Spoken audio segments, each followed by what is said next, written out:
Vă spun bună ziua, bine ați venit!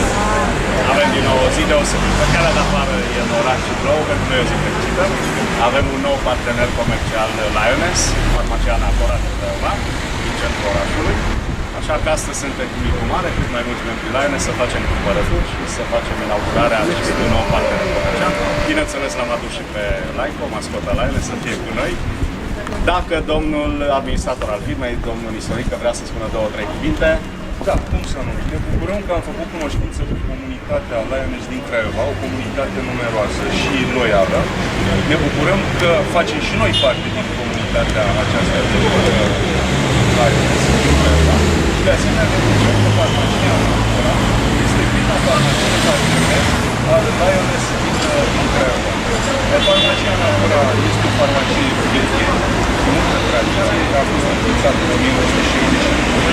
Anul trecut am împlinit 50 de ani de existență și cu ajutorul Bunului Dumnezeu și al participanților la programul Lioness, sperăm să mai ridicăm tot aici.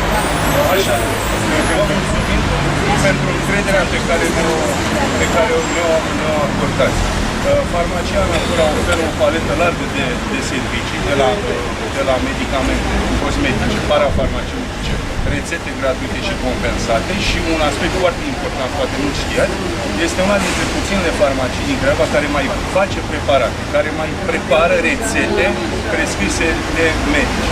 Aici puteți găsi o paletă largă de produse, creme de față, apă de față, soluții împotriva creme împotriva rinitei, pentru psoriazis, pentru rinite, pentru bătături, o paletă foarte, foarte largă de produse preparate.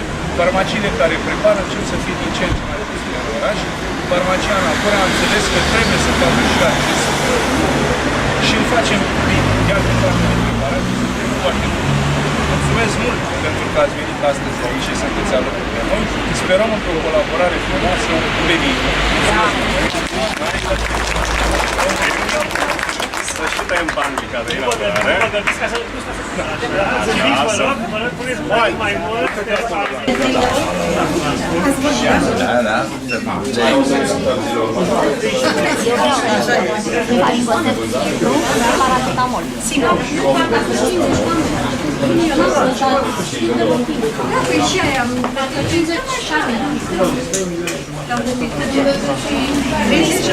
Este concentrația ideală, dacă găsiți 10 sau 20 slab. Aici e plafonul pe total, foarte bine.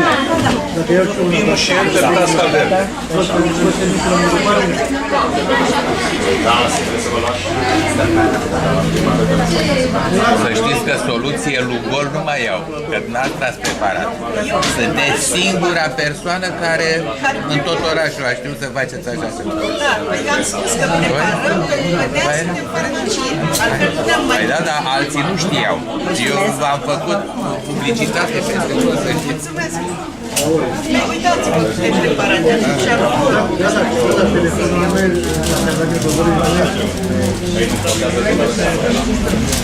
Thank